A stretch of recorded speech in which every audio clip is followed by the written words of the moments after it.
नमस्कार। आज देश की तमाम फटाफट खबरों में आपका स्वागत है। अमेरिका में बुधवार को वोटों की गिनती जारी रही। अभी यह निश्चित नहीं है कि अगला अमेरिकी राष्ट्रपति कौन होगा। अभी भी 6 प्रमुख राज्यों में वोटों की गिनती की जा रही है।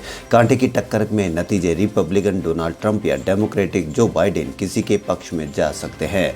संवैधानिक संकट की आशंकाओं को हवा देते हुए ट्रंप ने समय से पहले ही रातों रात अपनी जीत का ऐलान कर दिया था और धमकी दी थी कि वह मतगणना को रोकने के लिए सुप्रीम कोर्ट जा सकते हैं। हालांकि मतगणना जारी रही। स्थानीय मीडिया के अनुसार अब तक बाइडेन को 264 इलेक्टोरल वोट मिल चुके हैं, जबकि ट्रंप के खाते में 214 इलेक्टोरल वोट आए हैं।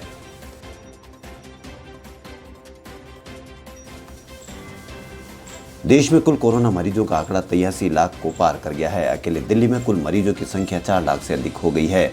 बीते कुछ दिनों में देश की राजधानी में कोरोना के तेजी से नए मामले सामने आए हैं।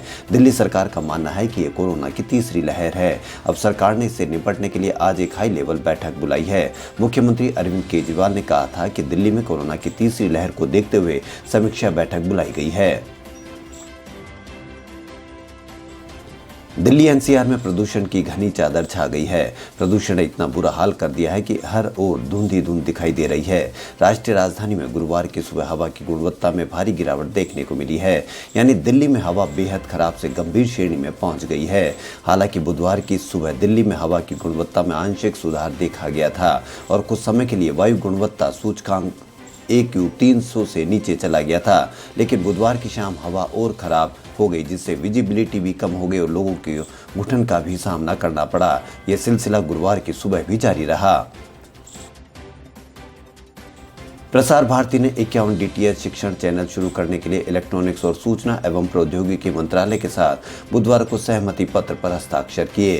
प्रसार भारती और मंत्रालय के Bhaskaracharya national institute for space application के बीच सहमति पत्र पर हस्ताक्षर हुए हैं, जिसका लक्ष्य शहरी और ग्रामीण क्षेत्रों के प्रत्येक घर तक गुणवत्तापूर्ण शिक्षण कार्यक्रम पहुंचाना है। प्रधानमंत्री की अध्यक्षता वाली केंद्रीय कैबिनेट ने पटरी पर लौट रही अर्थव्यवस्था पर चर्चा की। इस दौरान हिमाचल प्रदेश में हाइड्रो पावर प्रोजेक्ट सहित 4 समझौतों को मंजूरी दी है। इनमें स्वास्थ्य सेवा एवं दवा को लेकर इजराइल के साथ करार भी शामिल है। कैबिनेट की ओर से जारी बयान के मुताबिक करार में दोनों देशों के बीच डॉक्टर और अन्य स्वास्थ्य पेशेवरों के प्रशिक्षण और अदला बदली भी शामिल है। सुप्रीम कोर्ट ने कहा कि देश के किसी भी हिस्से में इको सेंसिटिव जोन के 50 किलोमीटर के दायरे में खदान की नीलामी नहीं होनी चाहिए। वह इस पर रोक लगाने को लेकर दिशा निर्देश जारी करने पर विचार कर रहा है। चीफ जस्टिस SA बोबडे की अध्यक्षता वाली पीठ ने बुधवार को झारखंड में कोयला खदानों में नीलामी के केंद्र सरकार के फैसले के खिलाफ दायर राज्य सरकार की याचिका पर सुनवाई की। सीमित संसाधनों के साथ अंतरिक्ष की असीमित संभावनाओं को खंगालने में माहिर भारत अब अपने अनुभव स्पेन के साथ साझा करेगा। केंद्रीय कैबिनेट ने बुधवार को Indian Institute of Astrophysics Institute de Astrofisica de Canarias के बीच समझौता ज्ञापन पर हस्ताक्षर करने के लिए मंजूरी दे दी है।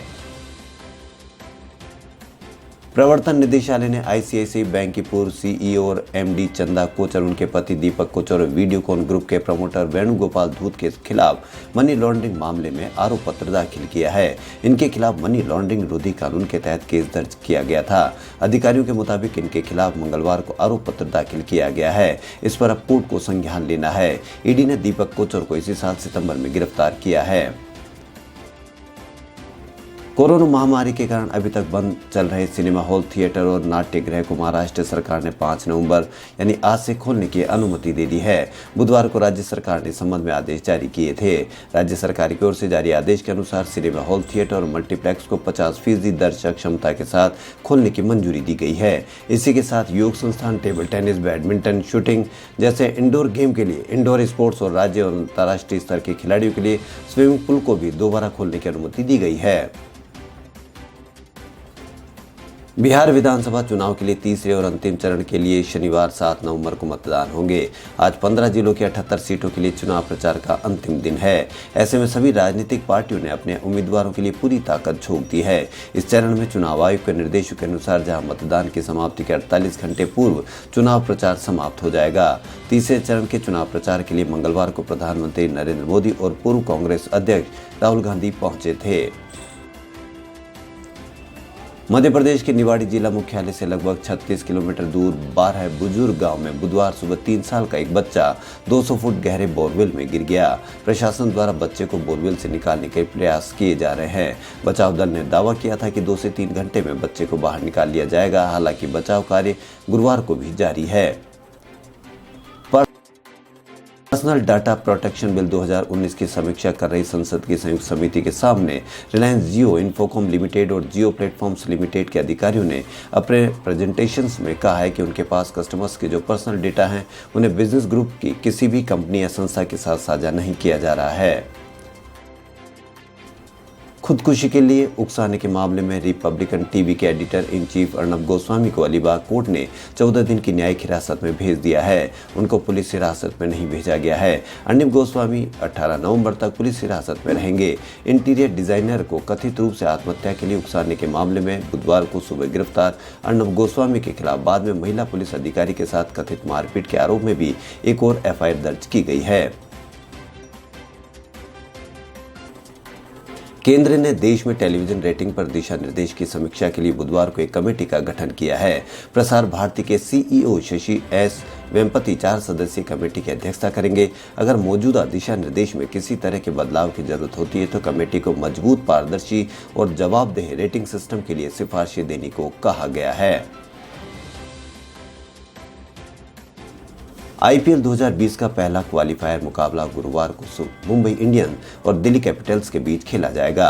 दोनों टीमों के बीच का यह मुकाबला कांटे की टक्कर का होने वाला है। यह मुकाबला दुबई के अंतर्राष्ट्रीय स्टेडियम में शाम 7:30 बजे से शुरू होगा।